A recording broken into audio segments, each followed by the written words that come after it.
Hey, hello there, and welcome back for more Advent of Code. So today is December the 9th, but I didn't do yesterday's puzzle, so we gotta do that. So I wanted to do it yesterday night, but I was a bit sleepy, to be honest, and so it's okay. It's okay skipping one day. If you do it the next day, everything should be fine. The problem is when you start to skip things on a regular basis, I guess. So we shouldn't do that. By the way, where were we? Oh, we were in this desert island. Yeah, playing camel cards. Now I remember. So day 8, Haunted Wasteland. Oof, what is this? You're still riding a camel across desert island when you spot a sandstorm quickly approaching. When you turn to warn the elf, she disappears before your eyes. To be fair, she had just finished warning you about ghosts a few minutes ago. Okay, so I guess we were traveling with a ghost. One of the camel's pouches is labeled Maps. Sure enough, it's full of documents, your puzzle input, about how to navigate the desert. At least you are pretty sure that's what they are. One of the documents contains a list of left-right instructions, and the rest of the documents seem to describe some kind of network of labeled nodes. Oof.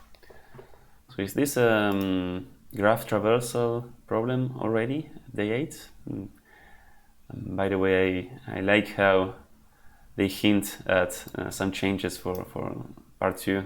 Like, at least you're probably sure that's what they are, so probably the assumptions made here are going to be invalidated for part 2. That's always nice. It seems like you're meant to use the left-right instructions to navigate the network. Perhaps if you have the camel follow the same instructions, you can escape the haunted wasteland. After examining the map for a bit, your two nodes stick out, AAA and ZZZ. You feel like AAA is where you are now, and you have to follow the left-right instructions until you reach ZZZ. This format defines each node of the network individually. For example, so I guess this is left-right, AAA is BBCCC. Okay, what's going on here? Why are these like just repeated things? Starting with AAA, sorry, I will say AAA, you need to look up the next element based on the next left-right instruction in your input. In this example, start with AAA and go right, okay, by choosing the right element of AAA, triple C. So, okay, then you go to triple C, and I guess triple C has triple Z and triple G. Then L means to choose the left element of triple C, which is triple Z. By following the left-right instructions, you reach triple Z in 2 steps. Okay, that was easy enough. Of course, you might not find triple Z right away. If you run out of left-right instructions, keep the whole sequence of instructions as the whole sequence of instructions as necessary. Right-left really means right-left, right-left, and so on. For example, here is a situation that takes 3 steps to reach triple Z. Okay, let's try to follow this. So it's left, left, right, repeated. So you're gonna start at AAA, do left, then left takes you back here, then right takes you back here, then left takes you back here again, then left takes you back here again, and then right, you're at node triple Z. Okay, and I think that was 6 movements. Starting at AAA, follow the left-right instructions. How many steps are required to reach triple Z? Okay, and the puzzle input is a bunch of left-right instructions and a bunch of nodes. Okay, so part 1 seems quite simple, to be honest. These sort of nodes with left, right things make me think immediately about like binary trees, but I don't think that's like really, it's not necessary to model anything as binary trees yet. This can just be a list of like label and a tuple of things. In fact, like the syntax of this is almost like valid Rust. You could just say put let's inside before this, and like write an interpreter or something and like execute it. So okay, let's do something simple for part 1 then. Let's go to the code.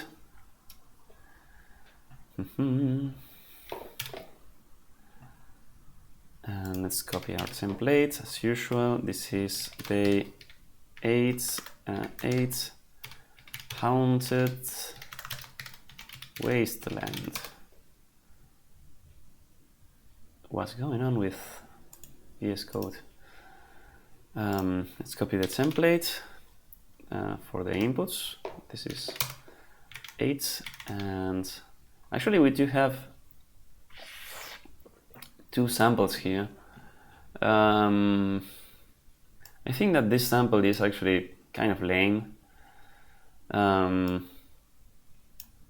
will just use this sample because it's a bit more interesting. You have to repeat the left-right instructions a couple of times, and you visit the same things a couple of times. I could have more than one input, like this structure allows that, but let's just use the more complete one. Okay, everything copied. So, well, let's leave those files open, bump up the font size, and why do I have so many changes?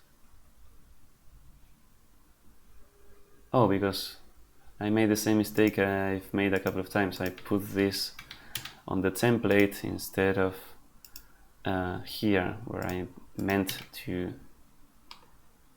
do that. So, okay, let's fix that.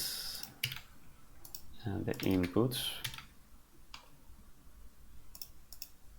Otherwise, running stuff would have been, it would have been a surprise. Okay, now we have this. What are we going to do? Well, as usual, the first thing that we need to do is parse these things. I'm wondering what's data type I'm going to use for the inputs, not the inputs, the node IDs. I think I could use just a string slice, but I don't want to deal with lifetimes. So if dealing with lifetimes becomes problematic, then I would switch to something like three character, like an array of 3 characters, or even an array of 3 bytes, I guess, for this. So, okay, so we do have 2 parts in this input, the instructions and the nodes. So let's maybe split those 2. Instructions and nodes. It's gonna be input split once by double new line, and we expect this, or it's an invalid input. And then I guess we are just simply going to loop and count, right? So yeah, let's implement this the simplest way possible. For the nodes, however, let's say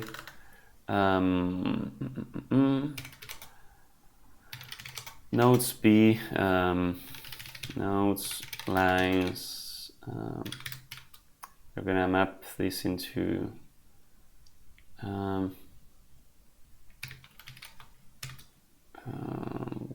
to say? We could have like this into like a hash map from a node ID into the tuple of the left-right node IDs. So yeah, something like this, parse node and collect, and then actually this is gonna be try collect from iter tools. We're gonna connect into a hash map.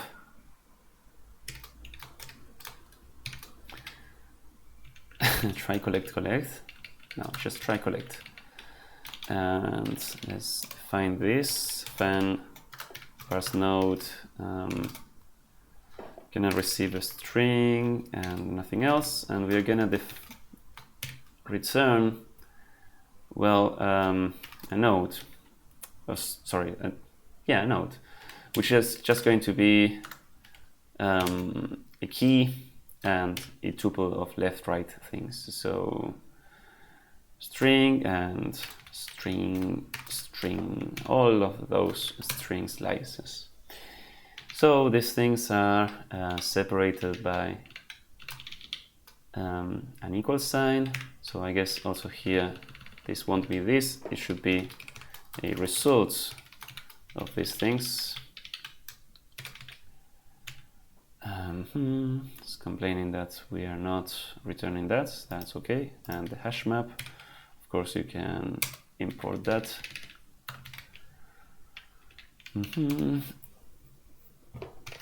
So we're gonna have the ID of the node and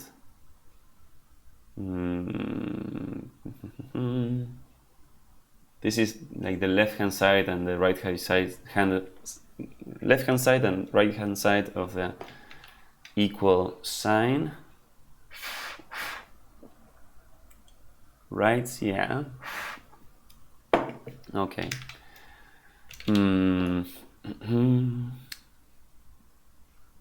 So what is the right-hand side? Like the children, not children, but connections. How does this the description calls this thing? Kind of network of later nodes.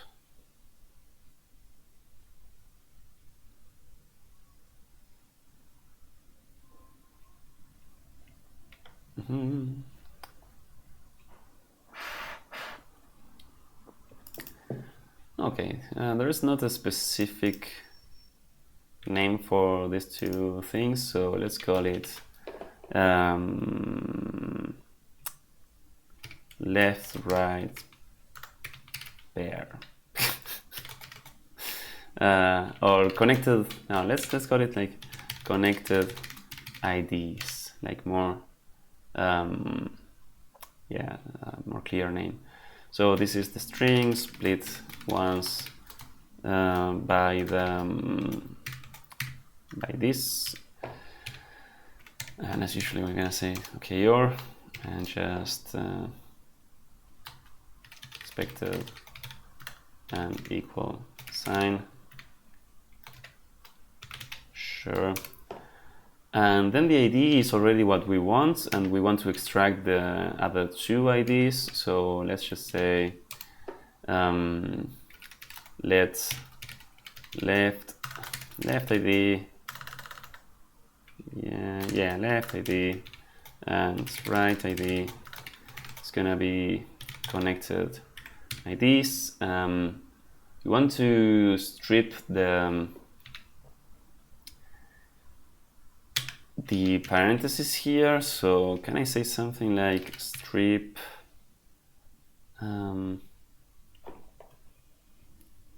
what is this? Strip prefix of the pattern from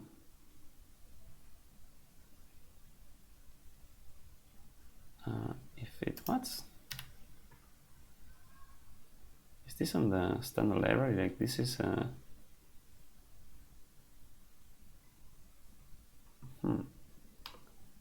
I know of strip prefix. Okay, let's use just simply strip prefix of a parenthesis, and this can fail, right? So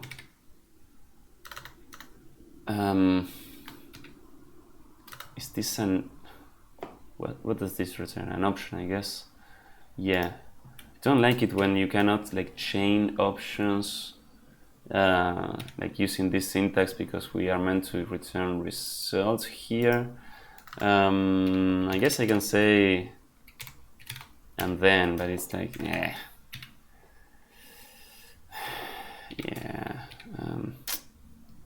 And then strip the suffix. Is this nice? I don't think it is.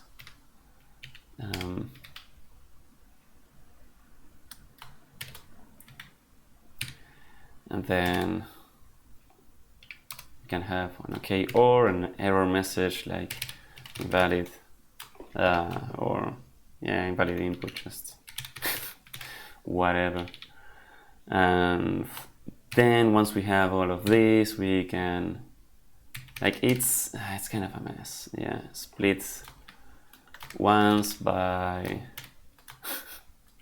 the comma, and does this have a space? Yes, of course. Please format this. Is this is like all option things.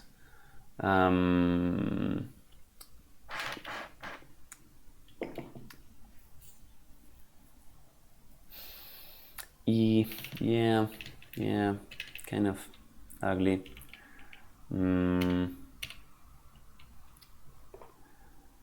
I wonder if there is like a much better way of doing this, like do a little optional thing. Isn't there like option from like, okay, this gives you that, but like from a function, and just pass a function that I can short circuit. But okay, we have this, and of course instead of doing OK or here, I can just keep chaining, you know, like, and then it's still gonna be a string, but this we want to split,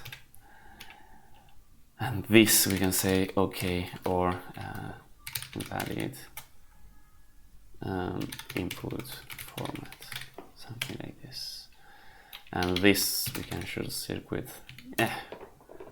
Quite ugly, but okay, we can just return this. It's gonna be ID and a tuple with left ID and right ID. Does this compile and not complain about lifetimes? That's awesome. That's awesome. So we then have the instructions and the notes. Sure. Let's print line the notes and see what we got so far. I want to do cargo run blah blah blah blah, but I want to run day 8 with the day 8, actually the day 8 sample. And yeah, I guess this is fine. It looks look at this, like the syntax of this looks almost like the input. It's like, I wonder if in another language we could use like a more dynamic thing. You can just do a couple of string replacements and eval this thing. And by the way, I'm starting to sweat a little bit. It's becoming hot here, so I will pause the. How was the pause? And I'm back. I was just trying to remember what was the pause shortcut for OBS. And I want to turn on the ventilator, the fan, the ceiling fan. So we have this thing parsed. Awesome. Now we want to. What do we want to do? I guess we can just iterate instructions. Yeah, we can. What do we want to say? We want to say something like let mute current node. It's AAA, and we could say while current node is not ZZZ, we're gonna do something, and that something includes a counter that's gonna start at 0, and we are going to increment. Oops, forgot that. Gonna increment every time, and this is a movement that we did, right? And we are just simply going to do, we have to iterate the instructions, I guess. So how do we read each instruction? Well, we need an iterator for the instructions. So let's also mutable instruction iterator is gonna be the instructions. We're gonna ask for their characters and make them cycle. So it's now an infinite iterator of characters. And last video, I remember I said, it's a good lesson to parse things instead of validating, and now I'm just going to not follow my advice and not parse these these left-right characters. I'm just going to match on them. Okay, like for this simple thing is fine. We are not using any of these yet, sure, but we are going to print at the end the count, and we are also going to move by the instruction. So let's say let instruction be instruction iterator.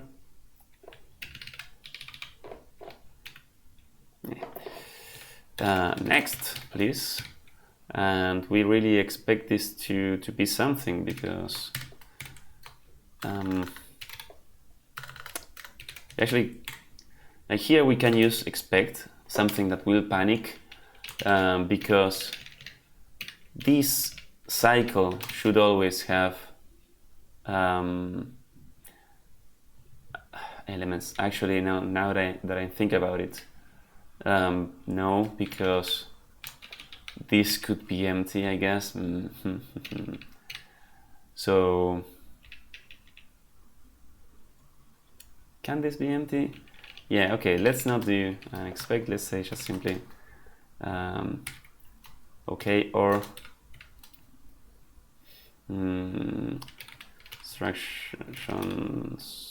instruction iterator should be infinite, whatever.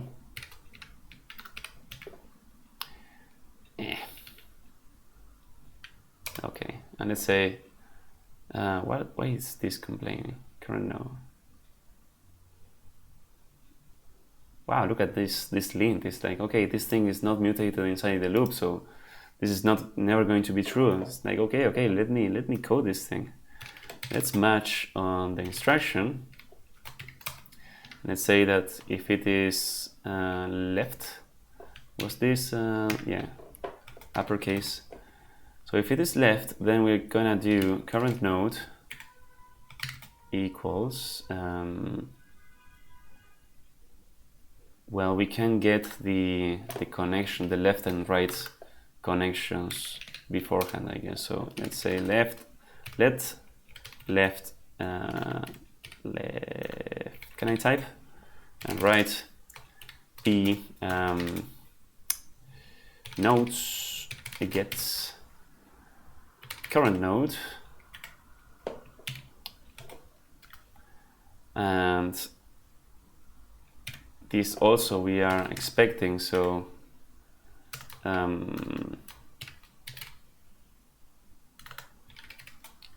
node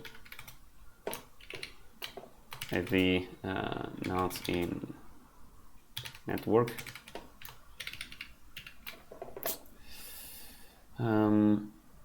Node ID not found. Like this is, you know, if the input is malformed, this could happen, I guess. So now we are just going to say, okay, current node is, we move to the left, and if it's the right, we move to the right, and if it is anything else, we could ignore it, or we can raise an error here. So you can say unexpected instruction character and have this. Okay. This seems to compile. I don't know what this is saying, but can I close it? Sorry, I had to move my face. Put my face back. It didn't see anything. Okay, the variable naming and stuff is very questionable, but let's run this. And it prints 6, which is what we expected for the samples. So the sample is working. Let's actually run for the input, and 18,000 something. Let's try this out. And yes, okay. Part 1 was pretty straightforward. So what does part 2 have for us? Maybe some surprises? By the way, this was the puzzle for yesterday, and that was Friday. And I seem to remember that some people speculate that the weekend puzzles are harder on Advent of Code. So I wonder if this is a lighter one, and then the one for today, Saturday 9th, is going to be much harder. But let's see part 2. The sandstorm is upon you, and you aren't any closer to escaping the wasteland. You had the camel follow the instructions, but you've barely left your starting position. It's going to take significantly more steps to escape. What if the map isn't for people? What if the map is for ghosts? Are ghosts even bound by the laws of space-time? Only one way to find out. After examining the map a bit longer, your attention is drawn to the curious fact: the number of nodes within with names ending in A is equal to the number ending in Z. Ooh. If you were a ghost, you'd probably just start at every node that ends with A. What? And follow all of the paths at the same time until they all simultaneously end at nodes that end with Z. For example, okay, left, right, and we have this. So start at every node that ends with A. So it's going to start here and here, and it wants to end at here or here, I guess. Here there are 2 starting nodes, 11A and 22A, because they both end with A. As you follow each left-right instruction, use that instruction to simultaneously navigate away from both nodes you are currently on. Ooh. Repeat this process until all of the nodes you are currently on end with Z. If only some of the nodes you're on end with Z, then act like any other node. They act like any other node, and you continue as normal. Sorry, what? If only some of the nodes you are on end with Z, they act like any. Okay, yes. In this example, you follow you would proceed as follows. So step 1, you are here. Step 0. Step 1, you choose all of the left paths leading you to 11b and 22b. So I guess, yes, this and these, fine. Then you choose the right paths, you get here and here. You choose all the left paths. Okay, so it's clear. So we want to do this until we find that we are at a set position. So in this example, you end up entirely on nodes that end in Z after 6 steps. Simultaneously start on every node that ends with A. How many steps does it take before you're only on nodes that end with a Z? Oof, this is quite different. And this example is interesting that it has, I wonder if these nodes that have like nothing, like triple X, it's like if you go to triple X, you're gonna start looping here. So it's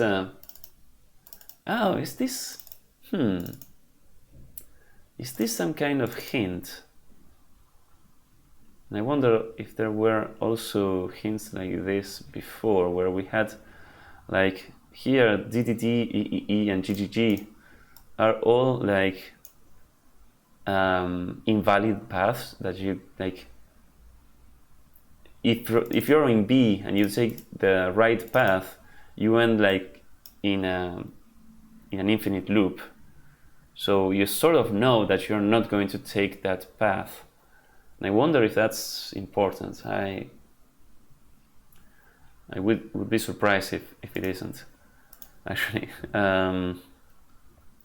So okay, now it becomes a bit more difficult. But I wonder if this is like implemented, like we could implement this in the naive way, or if this is going to need some clever tricks. Because like the naive way would be to have, instead of a current node that like we have here, we could have current nodes and just do the same logic as here but increment everything. So that could work. So okay, so this is part 1, I guess.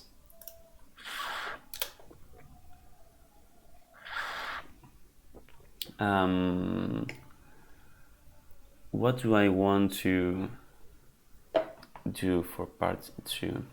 So the samples that we have, this one is a bit annoying because it doesn't work for part 1. It doesn't have an AAA node, and the other ones, well, I guess the other ones would yield the same result for part 1 and part 2. But yeah, okay, let's do something like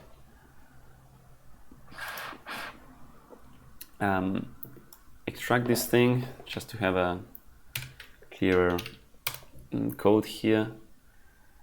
What do we want? We're gonna have the instructions and nodes. This is fine, and gonna return some of these, and not just empty. We want the count, which will be, I don't know, 64-bit number is okay, and we're just gonna return the count. So why is the OK here? And it should be like this.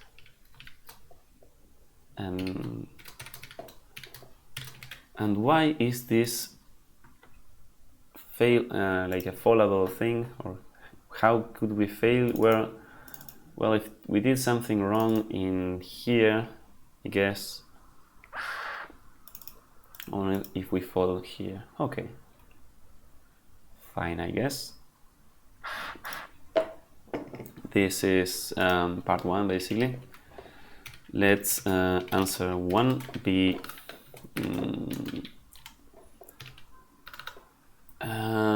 steps count part 1.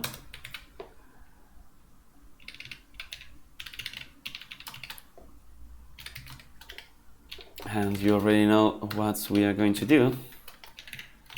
Just copy paste some logic. So for part 2, it's gonna be basically the same template as this. Let's actually fix some of the naming before copying this. Current node, current blah, blah, blah. Let's just call this thing cur count. And what are you complaining? That this is not a word? It is a word now. Okay. So we have the instructions. Sure.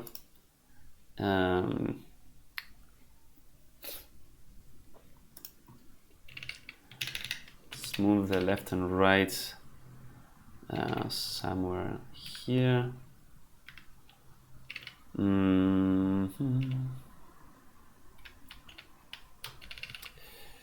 Actually, this is not the possible problem that we could have, that the thing should be infinite. The thing is that it should not be empty. So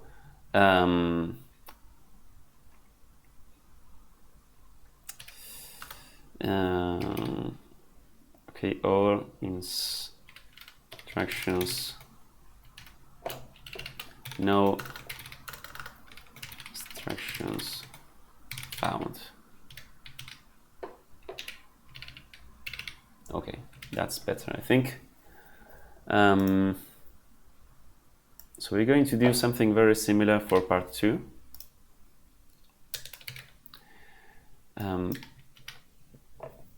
But instead of having one current ID, we're gonna have a vector. Oops.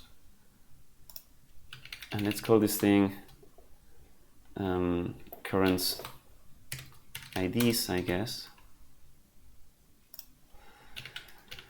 And these are going to be the nodes values filter by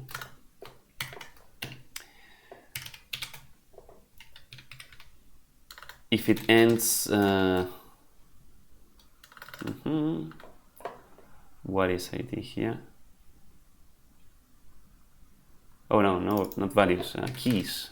I mean, filter the keys that end. Come on, how is it? Oh, syntax.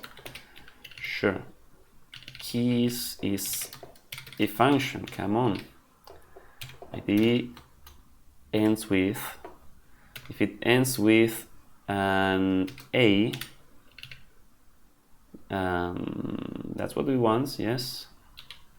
And collect this thing into a little vector. Is this, well, double string? We could probably have this thing be copied.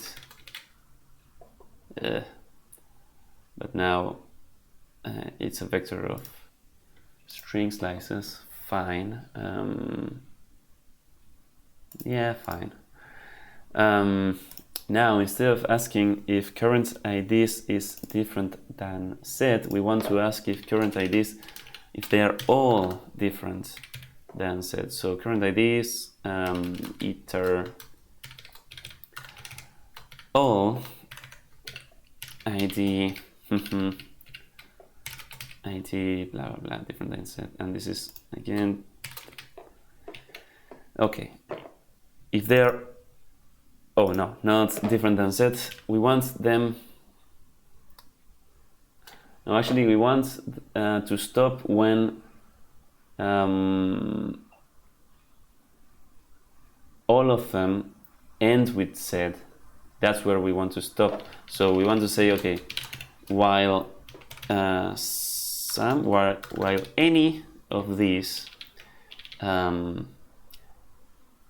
doesn't end with Z, so not ends with Z, then we continue. So this will stop when all of them ends with Z, sure. And what are we going to do? So left, right, we cannot do this in here. I think we are going to need to update this in here. So yeah, if it's left, we're gonna say, what are we going to say? We want to map all of these, no, all of the current IDs. Yeah. So what are we going to do? We're gonna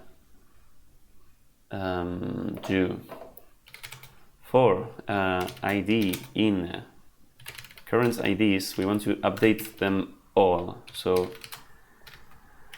mutable iterator, and we're gonna say let left, right be, and here we're going to do this get by ID. This line can die. So ID here should be a mutable reference, sure.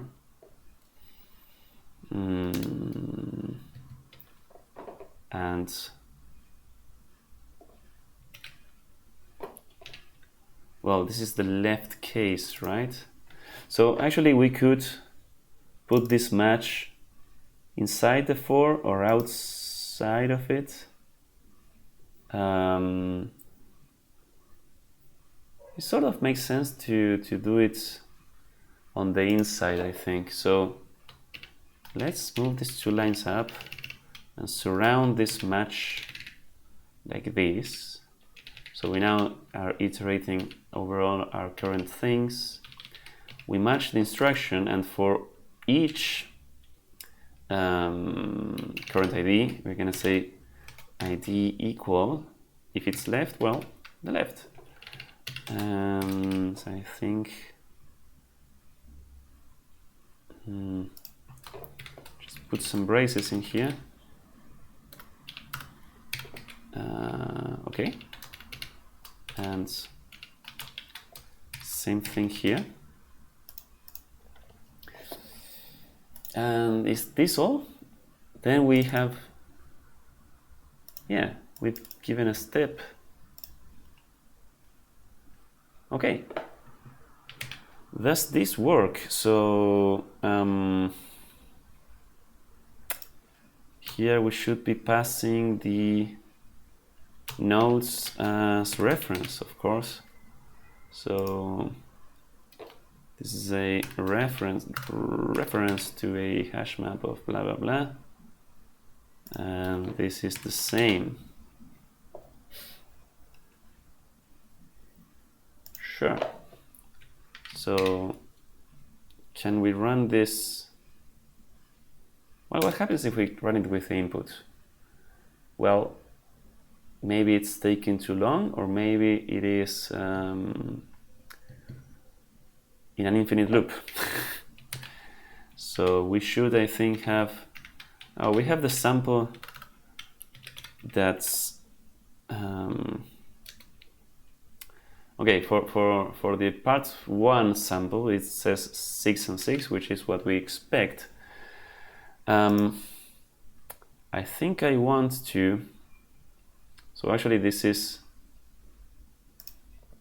sample out should be 6 and 6, but the other sample the one that's on part 2, so this thing. Let's also copy this. I want to have both.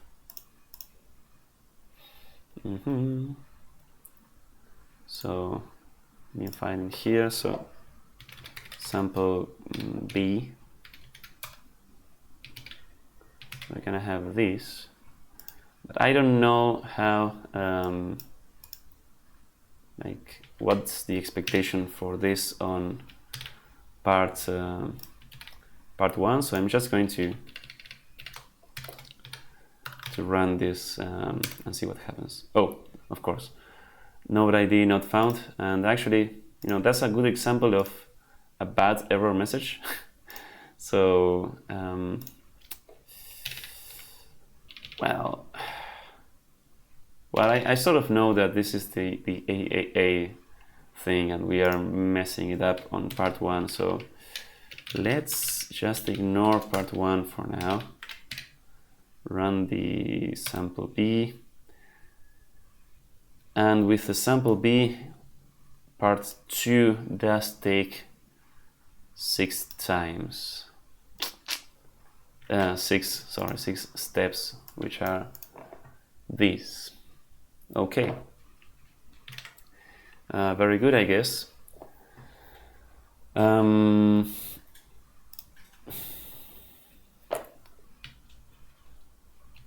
So I guess that the real input run is very inefficient. We are doing a lot of hashing here. Well, let's try the actual inputs, but of course run this in release mode, which should speed things up. Let's see if we get an answer in some seconds. If not, I want to have an idea of how many times are we counting. Yeah, this is taking quite long. Let's keep it running just in case. Here we're incrementing the counts. Let's say if the count it's a multiple of 1,000,000, then let's println the count. Yeah, this is still running. So if this is 0, okay, look at the millions go. So we know that it's, well, more than 50 million. I don't know how much I waited before, but it does take a bit of time to compute each 1,000,000 steps. So this is a bit slow, and I think this can probably be sped up by using a faster hash algorithm. But I mean, the actual solution is probably realize something more clever than this. So this is probably one of those puzzles that you can fix by realizing something on the shape of the inputs. And the thing that I mentioned before, that there are some nodes that are like how do you call this thing? Dead ends. Maybe this is a nice insight. But also, another hint or something else that we can consider is that the amount of inputs that we have is is finite, and then it repeats. So this is a cyclical thing, and if we cycle over all of these and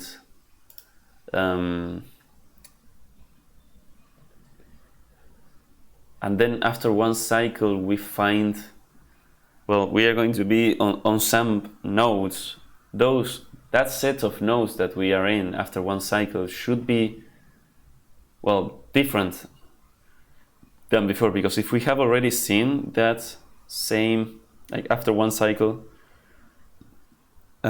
we are on a same set of nodes that we had been before, then we are sort of in an infinite loop, right?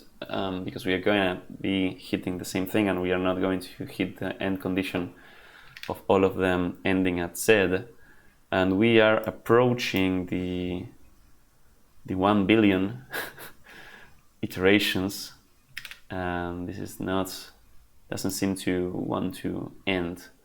So what's the insight here? Like, how do we skip some of these things?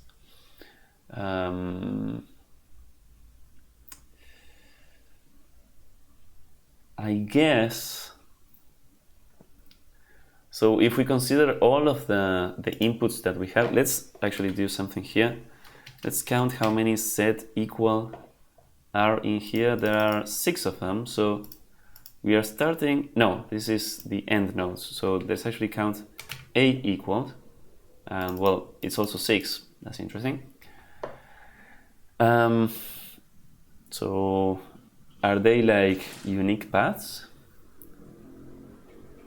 Maybe they are. Yeah, that's the thing, yeah. I think I got it. I have an idea. This thing keeps computing. It is past 1 billion.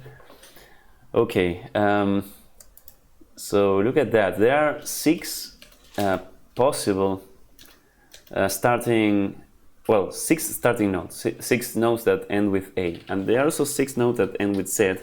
And I would guess that they are the end nodes of this. So we have the how do you say this? We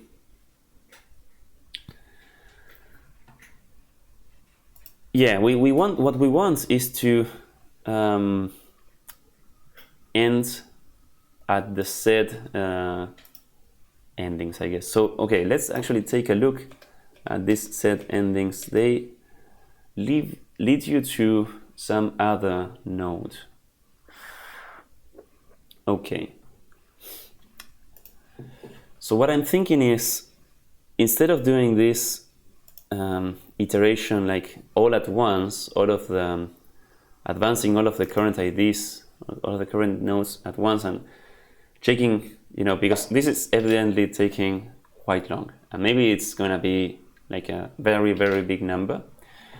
And evidently, even if we use a much faster hashing algorithm, this is not going to guide it. So if instead we follow each path, like each starting node, until it hits its end node, we know how many steps are between each starting node and its ending node. Okay, that's one piece of the puzzle, I guess.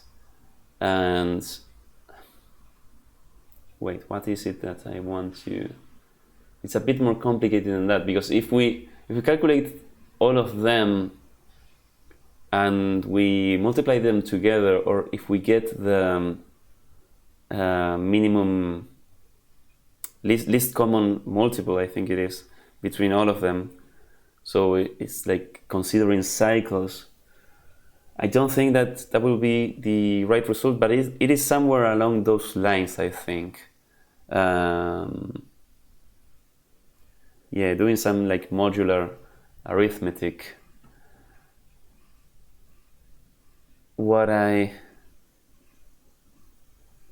Let me think. So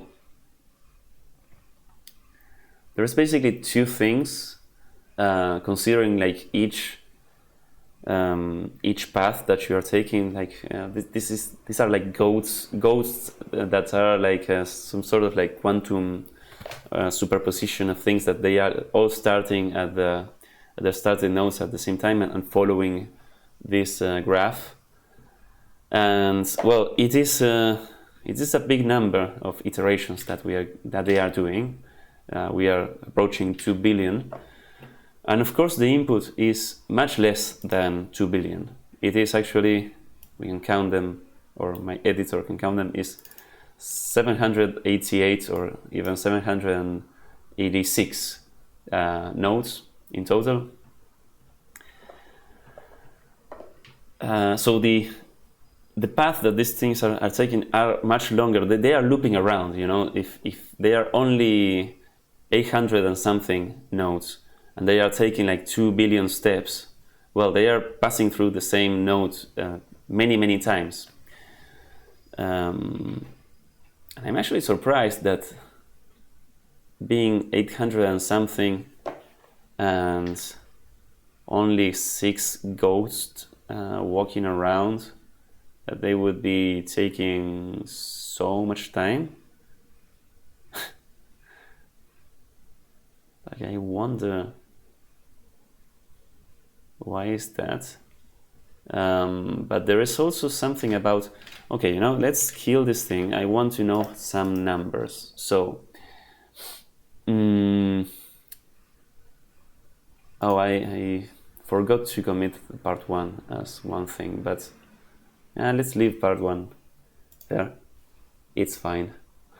For part 2, so we have the current IDs. Let's say, well, this approach won't work. So let's call this thing start IDs, and we are going to, I want to compute sort of like part 1 for each of those starting IDs. So let's be very dirty here and just copy this. So we're gonna say, okay, for each ID in start IDs and blah blah, we're gonna do something like this.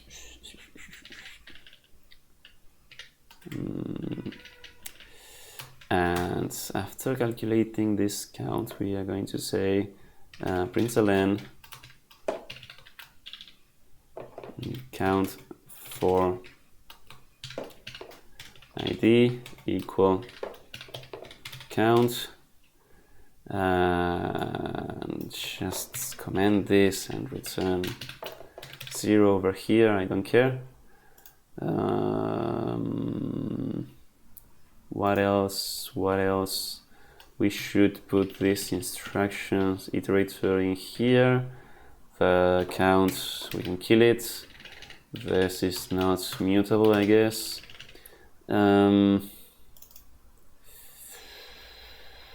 Why this can also be killed, sure.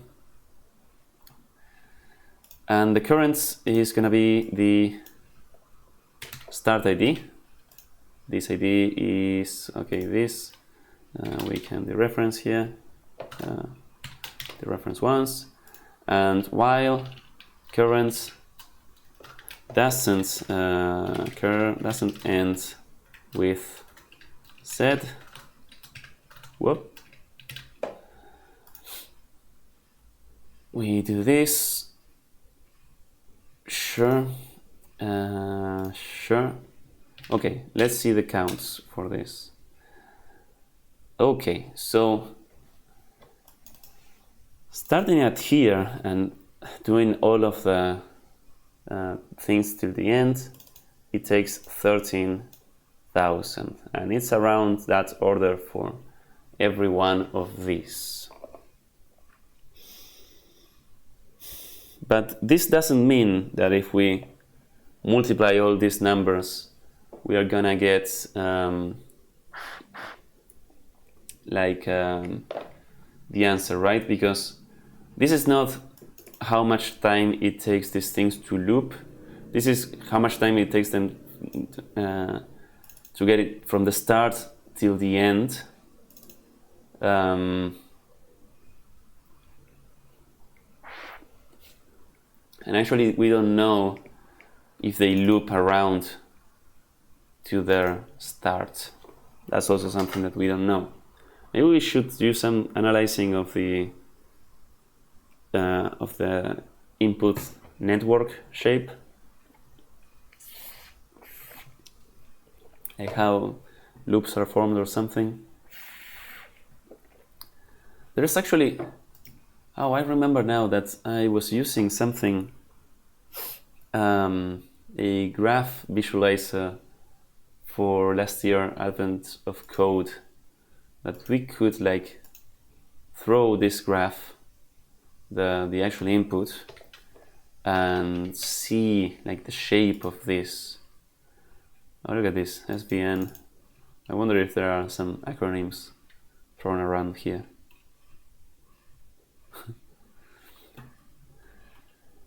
But yeah, to see, you know, what's the shape of this thing. But you know what, I'm kind of tempted a little bit to, like, let's say, what happens if we do, we see this times this times, oops, this times this times this times this. We get this little fella, which is surely not the, that's not the right answer. Your answer is too high. Okay, yes, I suspected that. Let's actually search for Wolfram. If I can type, this is least common multiple of no, that doesn't make sense. There is no function least common multiple of that. We can say something like, okay, the least common multiple of all of these. Does that make sense? Does this take multiple arguments? Is Wolfram alpha so intelligent? Well, it is quite intelligent. Oh, the last one was a kind of multiplication. I don't want to do that. Okay, this is one result.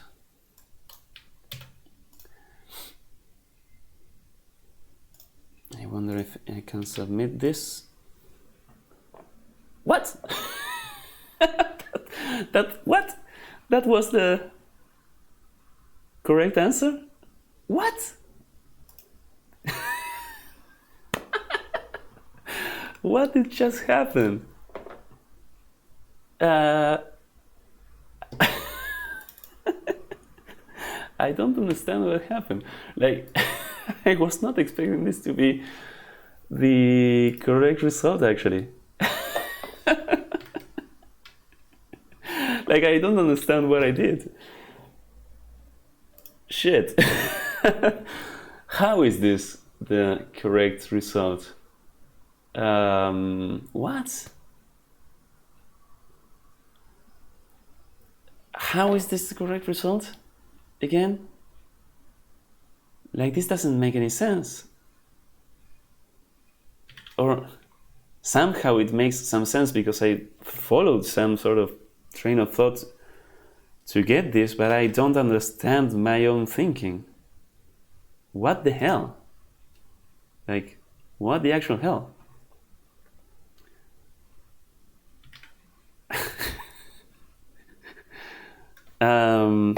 I don't understand what happened. Why is the correct answer? Okay, let's take a step back. Let's breathe and think, and also copy the answers, because I'm just a bit. Oh, the answers don't matter. It's like, okay, we already got the answers. We have it there submitted in Advent of Code. Try to understand what we just did and why they are the answers. It doesn't make sense to me that these are the answers. it doesn't make sense at all to me. Like in these inputs, when we look for set something, none of these two other nodes end with A, so it's not like the ending node will always take you back to the beginning, and so the time it takes to reach an end node is the cycle time. But wait, did I? What's going on here? What is going on? Like there's something that's not really understanding.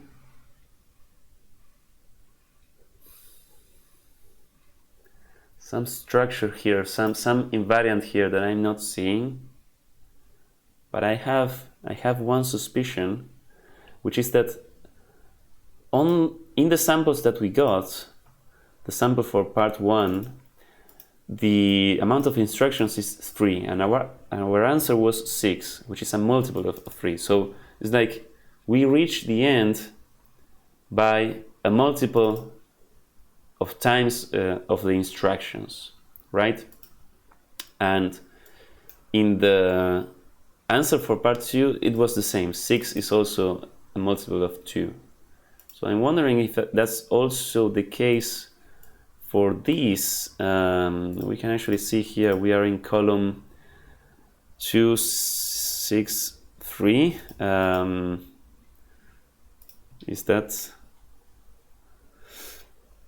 Is 263 actually the length of the instructions? I'm not exactly sure. Let's print this. Println is length. Instructions length is instructions. Can I type length?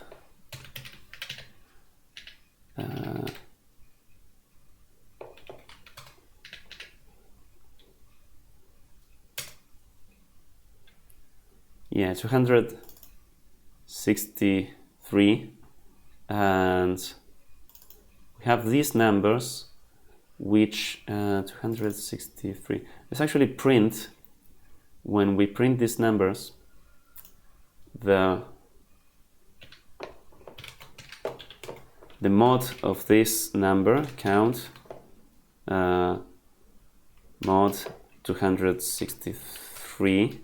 So also 263 sort of looks like a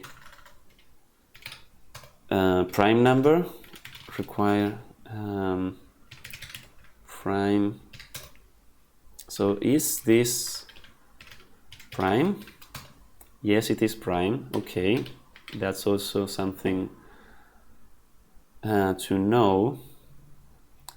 And well, the reminders there, look at that, the reminders are all 0.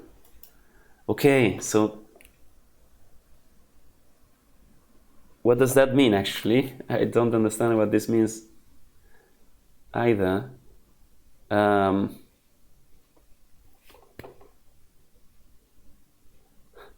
So the time it takes to reach the ends is always a multiple of the instructions. Why is this? I don't understand why this is the case actually. It's like the instructions themselves make you advance in a weird way. Like we had this, well, this input is more complicated because we had 2 of this, but on the sample for part 1 we had this, and like we were starting at AAA, we're doing left, right and we ended up in here. So it's like we were ending on another, after the instructions ran out the first time, we were starting on another node. And it's like we went back here and then we took the right path. So we sort of abandoned this node. Okay, and then we reached the end.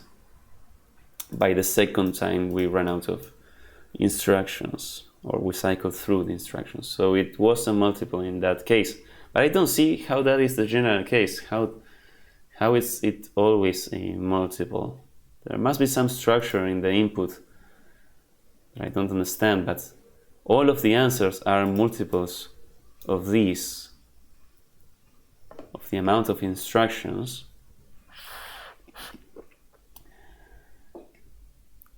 And so then when we,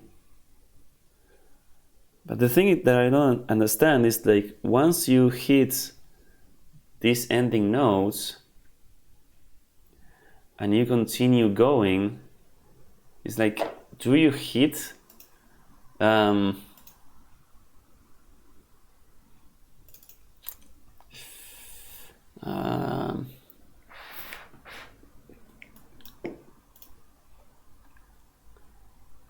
do you also get to the starting node again and cycle through? Like that's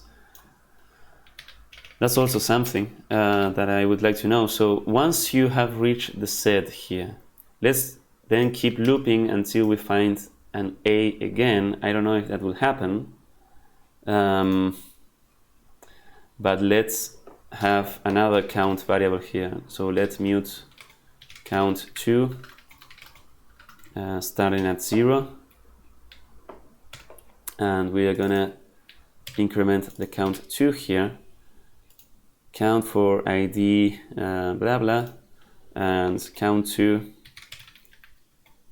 is gonna be count2, and I also want to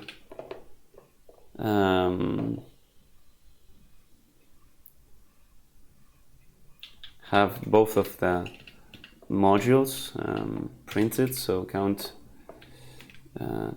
2 mod 263. If we run this, it's not ending, it's not looping through. Okay, so it doesn't come back to the A, to the start, it seems. So, but it does come back to the Z, right? So let's count how much it takes to come back to the Z. That's stupid. So we are already at Z. So let's say and count2 is not 0. So we don't do it the first time. What? What went wrong there? So count2 should be 0 at the beginning. What's going on here?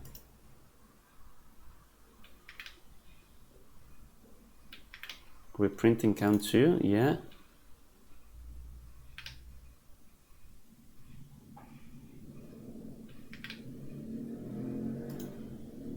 What?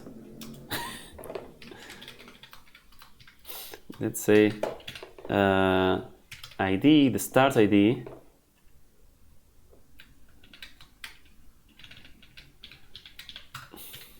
I'm typing a very bad position with my knee here on the top. Like this is very unergonomical. Ended up on cur.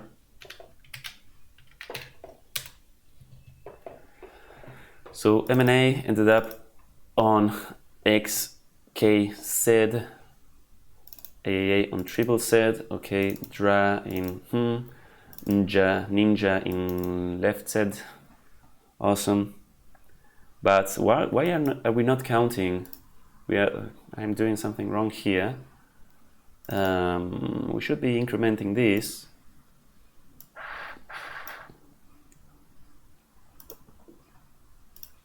Like, wait.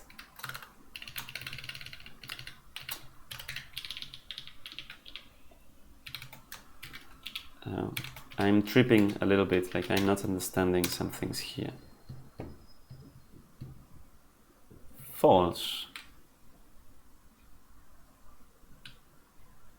Oh, wait. Do I not know how to loop? So,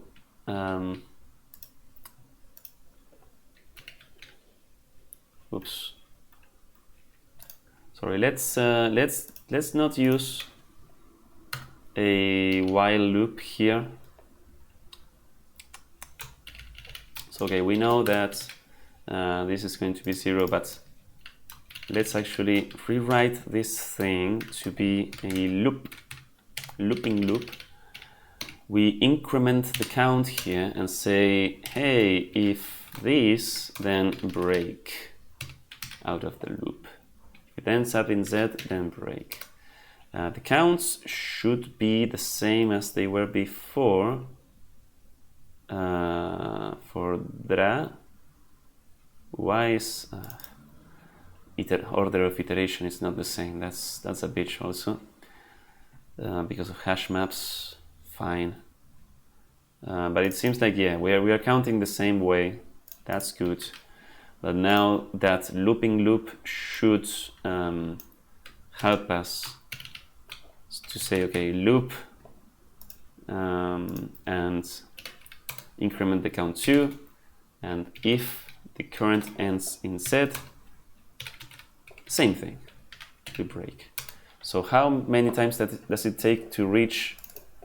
It takes the same amount of times. What? Oh wait,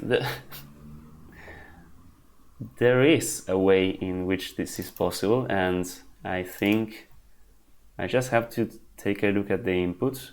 We know AAA and sets. Let's take a look at this one. It takes 18,673 times to reach ZZZ. And let's actually look at the input. Look for AAA. The first instruction is left, so it's going to go to TVT on the first instruction. And for ZZZ, actually TVT is also here, but it's not on the left, it's on the right. So what does that mean? Like, it's an NBP. Oh, that is the right. Oh, so they are swapped around. Sometimes, like, what does that mean? There is some structure here.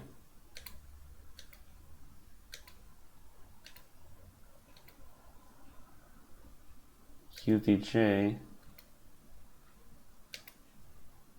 Huh. Okay, and TVT, no, TVT, no. Oh, although, okay. NBP also takes you to, or this one takes you to TVT, NBP. So there seems to be like pairs of things, right? Repeated pairs. There's definitely some structure here that I'm not really understanding well. But it is here.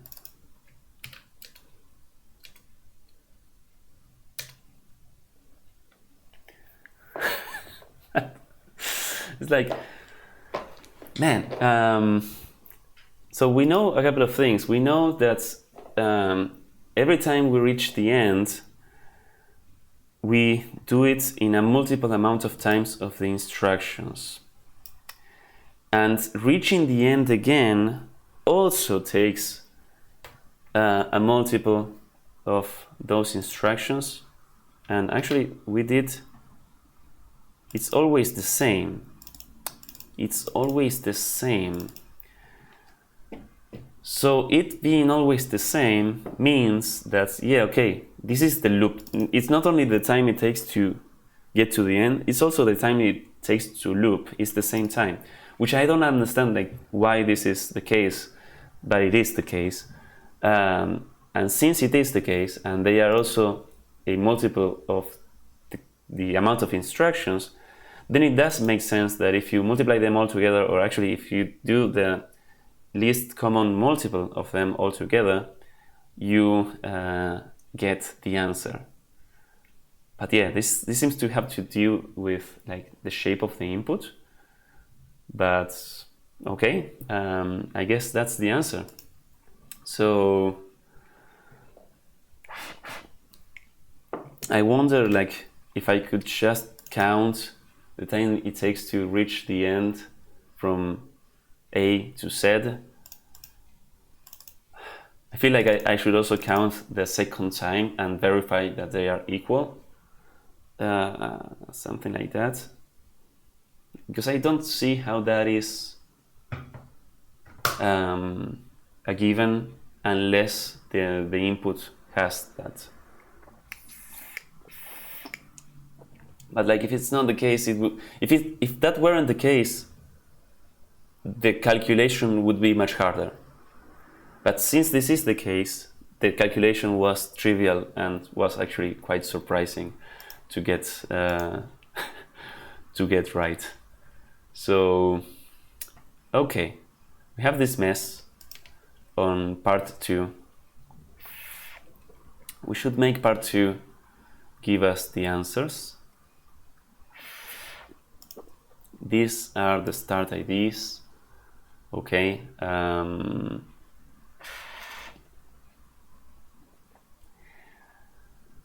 And we are sort of doing from part 2. We're sort of doing part 1 again.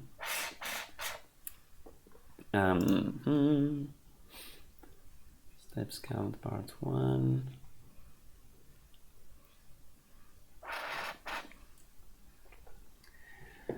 Okay.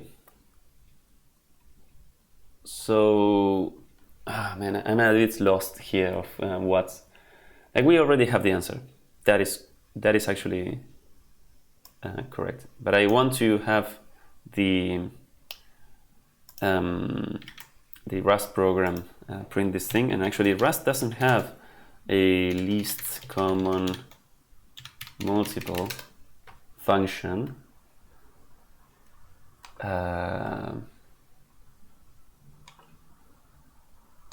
So I'm just going to. There is a crate for this, but it doesn't make sense to me to include a crate. So, oh, come on! Like, this should be like a 2-liner function. How is this? Is this like GPT generated shit? Come on. Rosetta code. Rosetta code is better, right? Give me a least common thing. Greatest common divisor. Beautiful. What the hell is this?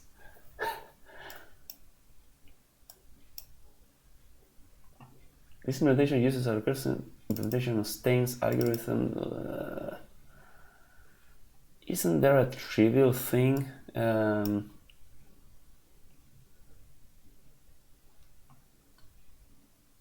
Like, yeah, there is trivial ways of doing this. I don't want it in assembly. I don't want a super optimized thing.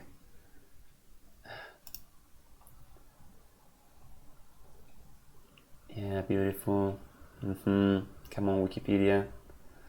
Give me the using a simple algorithm. Yeah, what is a simple algorithm?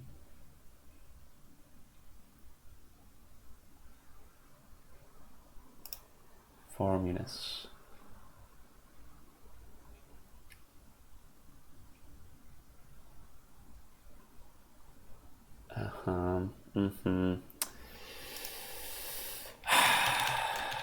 Okay, chat.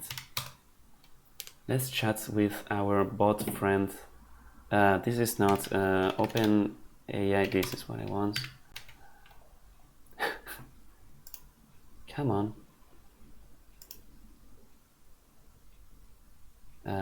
Sure. Yeah, I don't remember what I signed up with. Did I sign up with Google?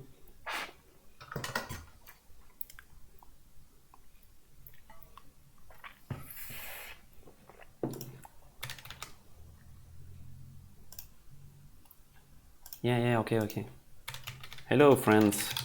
You have to be friendly to artificial intelligence always. So, can you give me a least common multiple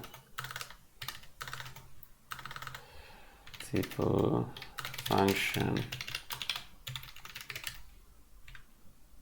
Multiple function. Simple. A simple in Rust. Yeah, certainly. Okay. This looks better than the shit I found on the internet. Of course, it might be hallucinating stuff because that's what these things like to do. But you know what? It looks kind of neat. Sure. So LCM, this common multiple is defined in terms of greatest common divisor. That sort of makes sense. Yeah, these things multiply together, divided by this. Yes, that makes a lot of sense. And GDC is sure. Yeah, this is the kind of algorithm that I wanted. Even like you can even do. Okay, let's leave it like this. But this temporary is not really needed. But okay, now that we have these, let's actually. Well, we know that these second counts are not strictly needed because we know that the first ones are the same. Bye. So we are going to do. What are we going to do? Steps count part 2. Let's mute count.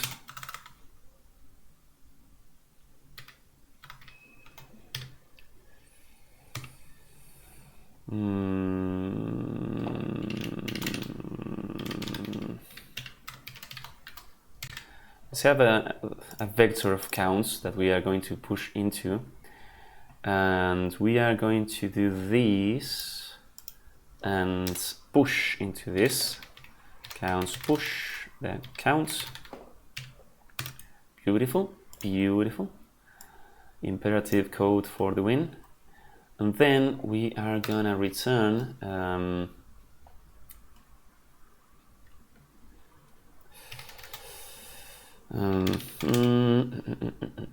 counts iter and actually I want the numbers so and not references, so let's do into iter fold. Is fold what I want? Maybe it is. Init, so let's start with 0 and fold this thing with the least common multiple. Does this work? If we run this, we get 0. Shit.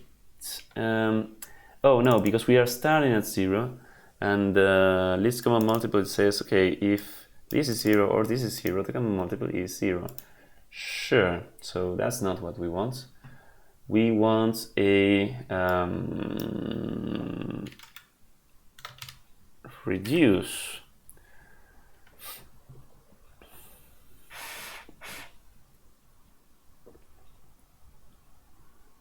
Yeah, okay, we want reduce. And here we cannot use list common multiple, right? Because that's going to complain. The answer here is, oh, it's actually, okay, it is that. So let's say unwrap or 0. Okay, is this the answer that we submitted? Close, close, close, close, close. Yes, this is the answer that we submitted. So thank you, ChatGPT, for the least common multiple implementation. Beautiful. Beautiful. Okay, so we have a working solution. Let's actually put this into the answers file. If we run check all, does this pass? We are also printing the instructions length. That is not something that I want. And actually in the answers, yeah, we are also doing that. So let's not do that. Let's redo this, check all, it works, great. And we have the sample here and this sample output, which is okay, but the sample for part B won't work for part A because it doesn't have an AAA node. And you know what? I don't care about this. Say goodbye. Okay? So, okay, that is, I think, an acceptable answer, or at least it gives us the correct answer. It's not the prettiest code by any means, but we can refactor this afterwards. So what about this GDC and LCM? I think they are okay. LCM looks super nice to me, and this thing, the only thing that I would change is to say something like, okay, this is receiving A and B, and then it's mutating this, and it's doing A equal, yeah, okay, so this is basically doing A, B, B and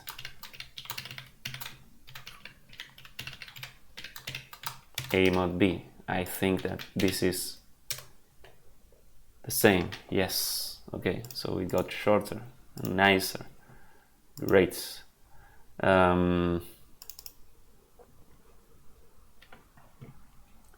While B is not 0.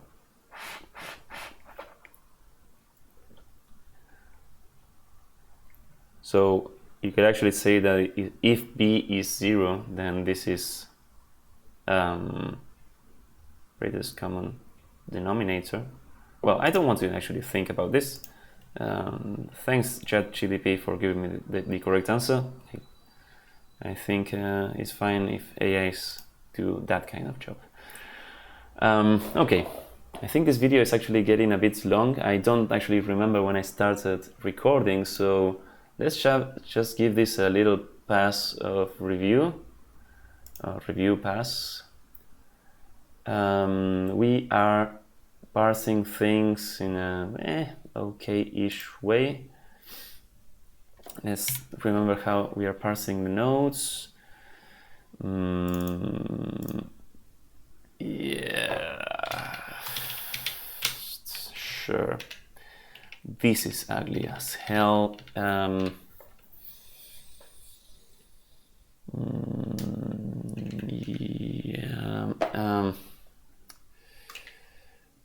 Maybe I can extract all of these into a little function that's called like parse. Well, we already have parse node, so parse connections it takes this, and since it now returns an option, we can say strip this, and then strip this, and then split once, and this doesn't work because has incompatible types, because what?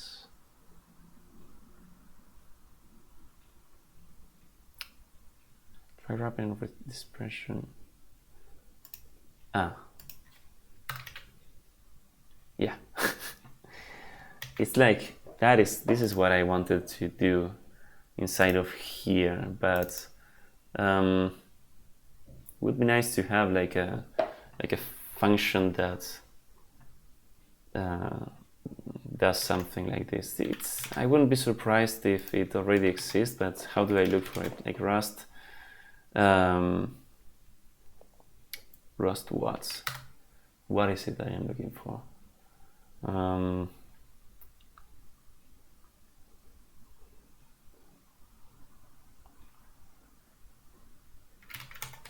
Wrap closure returning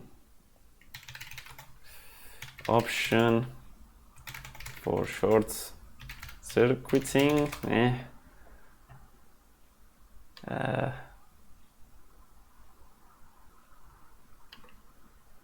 Pre-RFC, that sounds amazing. Yeah, no.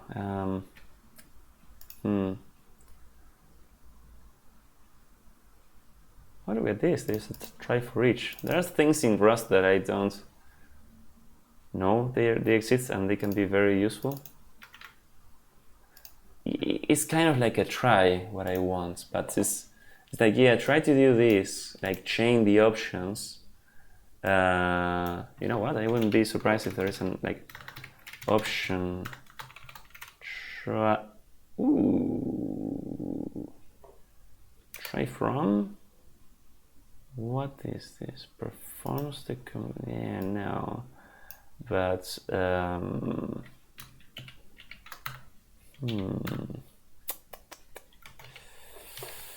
connection IDs. Try.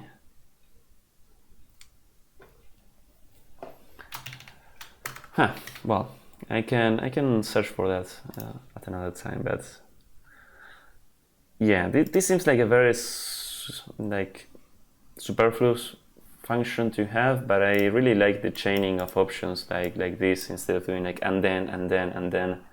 So sure, we could have this, I think. And okay, this is the parsing of nodes. Fine, great. Then steps count for part 1. This thing is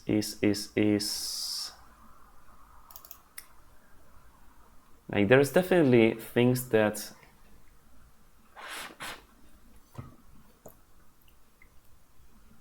we can do to reuse like this main loop in part 1 and part 2.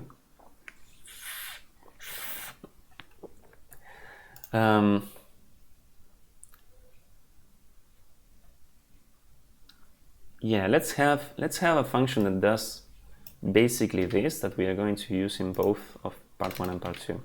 And let's say steps count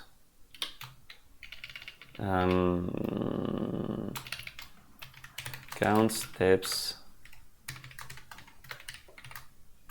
till end. Count, just simply count steps. We're going to take the instructions, sure, the nodes, sure, and well, actually we want to have like an end ID to know where this thing should end.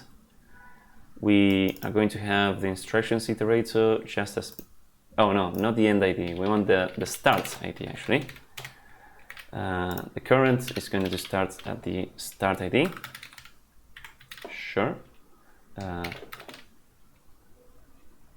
Yeah, and we are going to do the condition like this. Okay, like delete.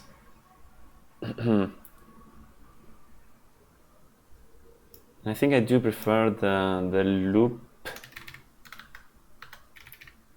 version, like to avoid the case of like when we are starting at Z. Yeah, just simply do okay if current ends with Z, then we break. Beautiful, beautiful. Okay, this is count steps. Great. And so then count steps for part 1 becomes just simply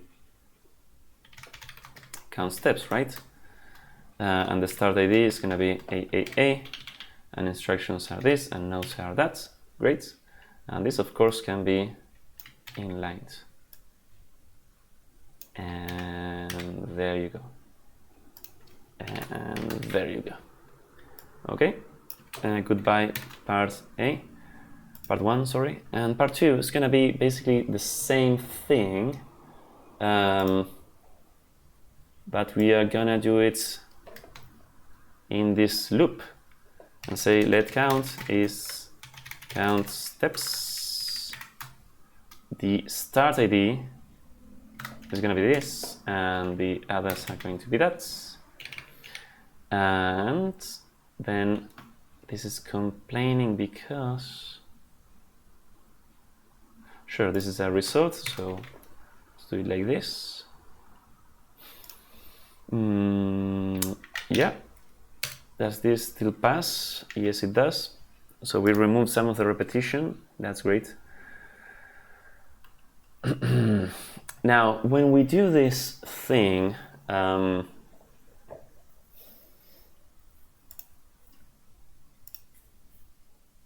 one thing that I would like to verify, sorry, where were we here in part 2? I would actually like to verify that this count is the same as counting again, starting where we ended.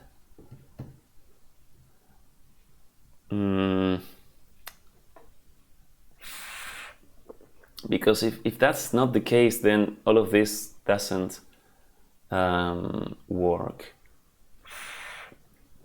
So I want to verify 2 things. I'm going to write it as an assert, although I don't want to like this thing be panicking, but I just want to write what I want to check. I want to check that this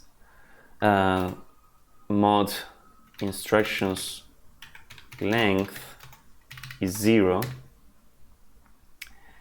and that this count is equal to like count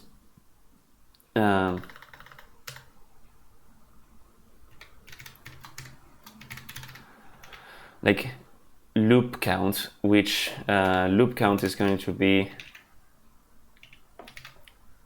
what's your problem here? Yeah, this is like U64, sure.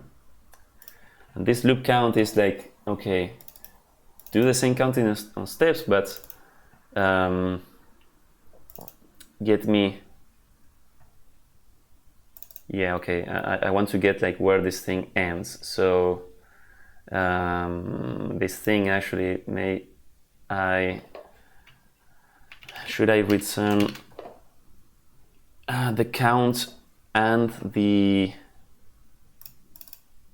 ending node? I think with that I would be able to. So let's return this, and here instead of saying break, let's just simply say, hey, return okay with count and cur, and nothing here. And since this is an infinite loop, also like this is good to do. And lifetime, right? Yes. Look at this, so horrible. Okay, this lifetime Let's actually see if I can think in lifetimes for a tiny bit of my brain. Oh, that's it? You don't complain anymore? Awesome. I didn't have to annotate any of this. Great. Great, great, great. Why doesn't it work though? Wait. Oh, it doesn't work because I started returning something different. So here we have this. Let's just do this and step blah blah blah blah blah. We are going to count steps, and we're going to have the count and the end ID, and say, hey, let's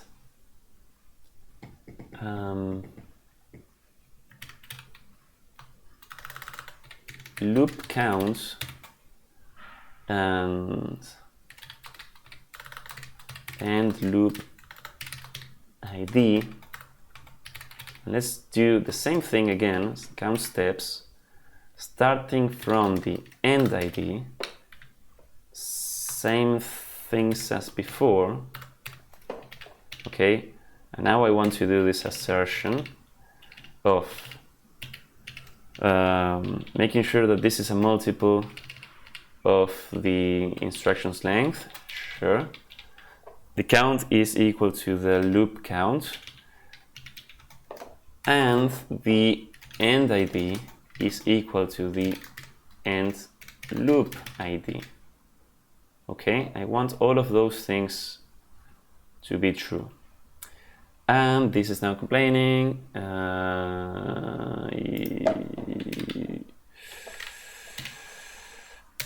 Give me an actual error here. Lifetime A require type of start ID.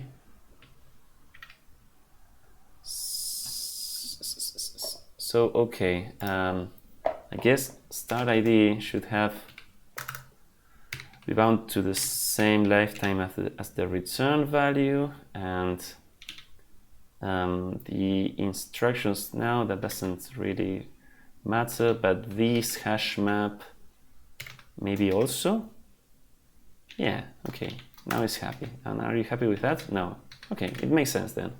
In my head it sort of makes sense, but I hate to do this manual lifetime annotations. Okay, so with this assertion, does this run without hitting the assertion? No, assertion fails. So we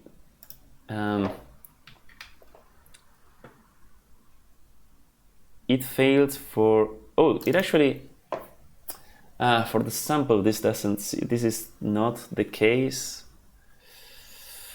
Ah man, for the sample it's not the case. Why is it not the case? Like, because the set thing loops into itself. Sure. So we cannot really check this. That sucks.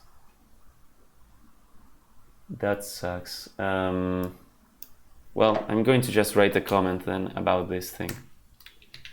But then we don't need to measure the loop, and then we don't need to, actually we don't need a lot of things now.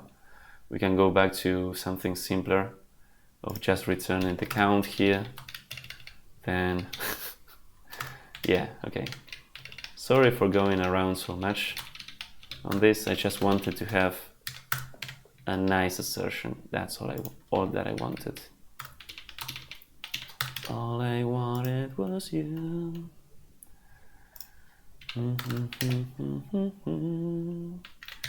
Okay, does this still work? Yeah.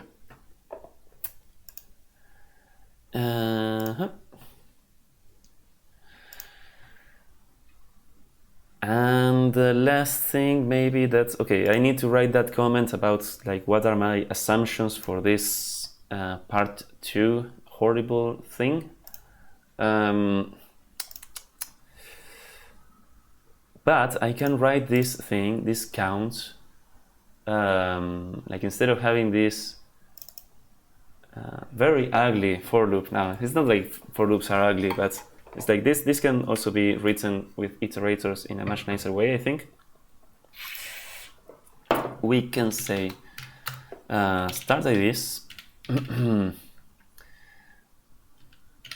iterate them, and map them into this thing. And well, the problem, there's a little problem there of this being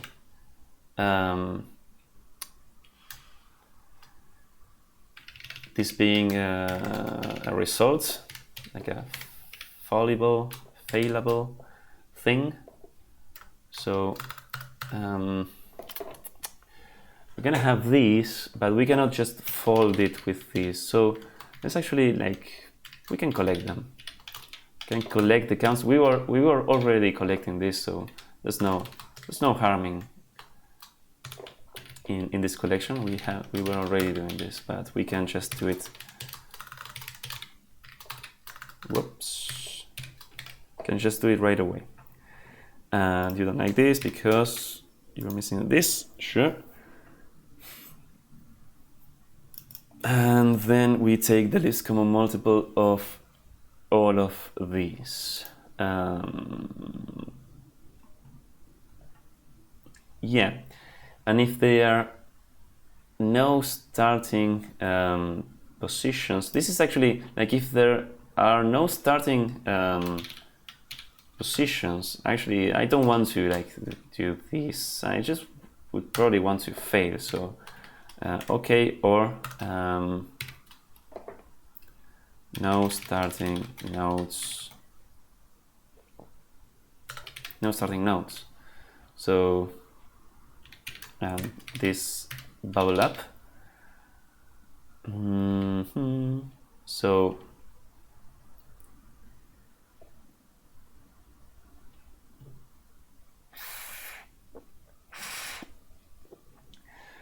yeah, is this what I want? I think it is.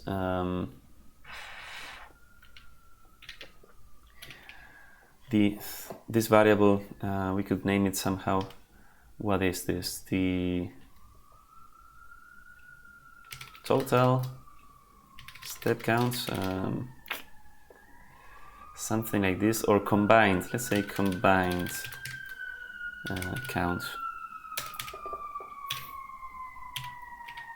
which is like the least common multiple. Okay, that seems better. And I could put here like an assertion of these counts being a multiple of the instructions. It's like I sort of want to assert that somewhere to verify that.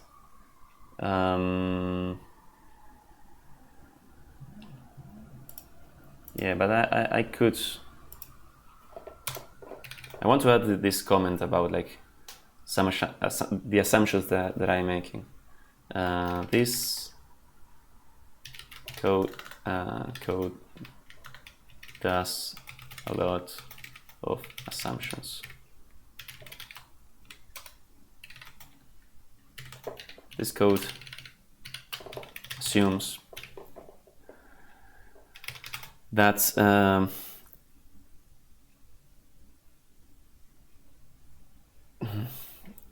that the amount of steps to reach the end from start ID is a multiple of the instructions count.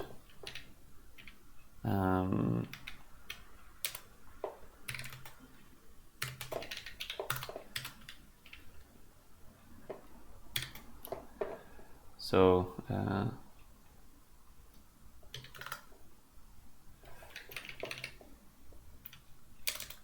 we can actually that we can verify. Like we already have the counts here. So if counts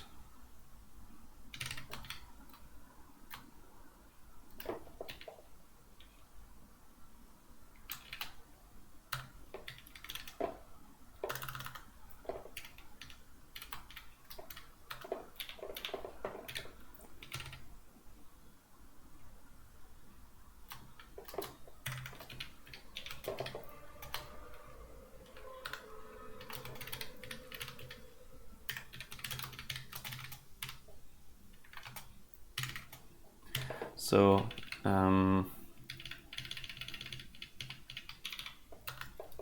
let all counts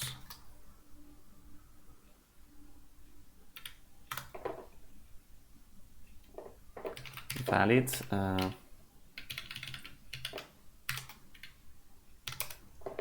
So if not all counts are valid, I want to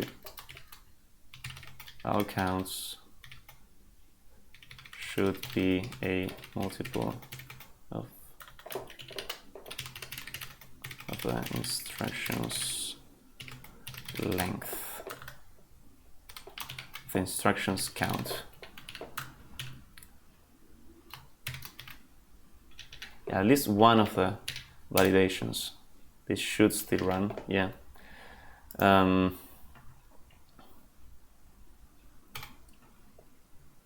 Which the end from start ID is a multiple of the instructions count.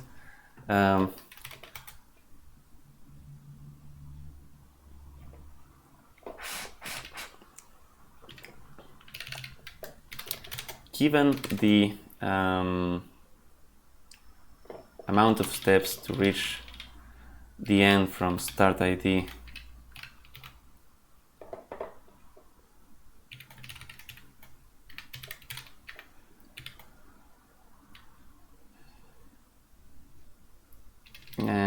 this code assumes, okay, that's the amount of steps is a multiple for each start ID. Okay, and we don't need to say this is already an identifier. That those amounts are also those amounts of steps are also equal to the amount of steps that it takes to reach the end again if we keep going. And that's it, right? That's the two things that we are assuming, I think.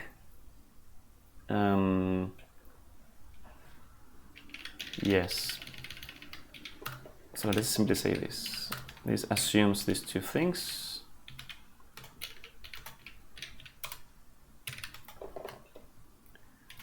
With those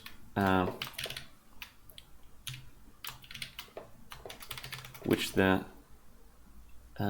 puzzle input which are true for the puzzle input. With these assumptions, which are true for the puzzle input, the answer is then the least common multiple of all these counts. What is happening with a wrapper? I don't know. I just doesn't know about lists. Okay, I think that this is fine for parts. Oops. Okay. It is okay if this could assume that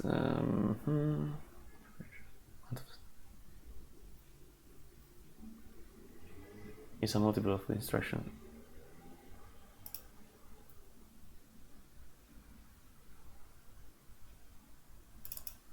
Okay. Let's call this start IDs to like follow the naming on this comment. Those numbers, yeah.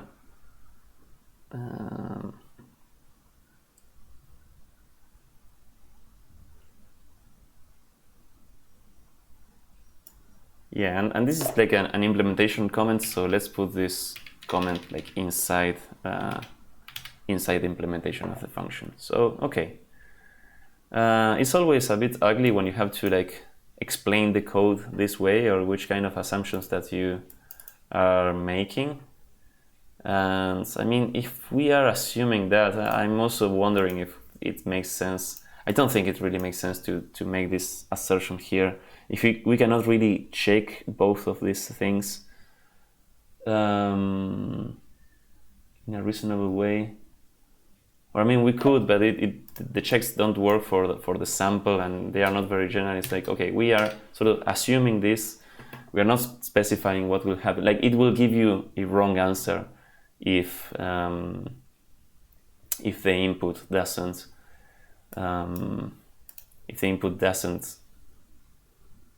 comply with these assumptions. Like the assumptions don't hold for the input, but that's okay. If we check all now, this still works. So all right, I think that's it for this puzzle. I'm a bit tired now of it.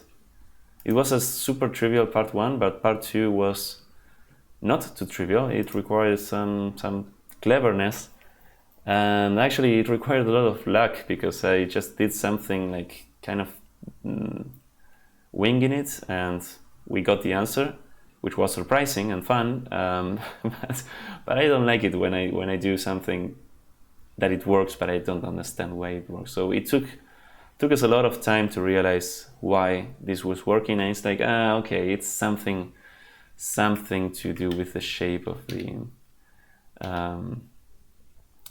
input. So I guess that's fine. Let's make a nice thumbnail for this. So what are we doing? This was the wasted, not wasted Hauntland. It was the haunted wasteland. Okay. But I am a bit wasted, so maybe this is the wasted Hauntland.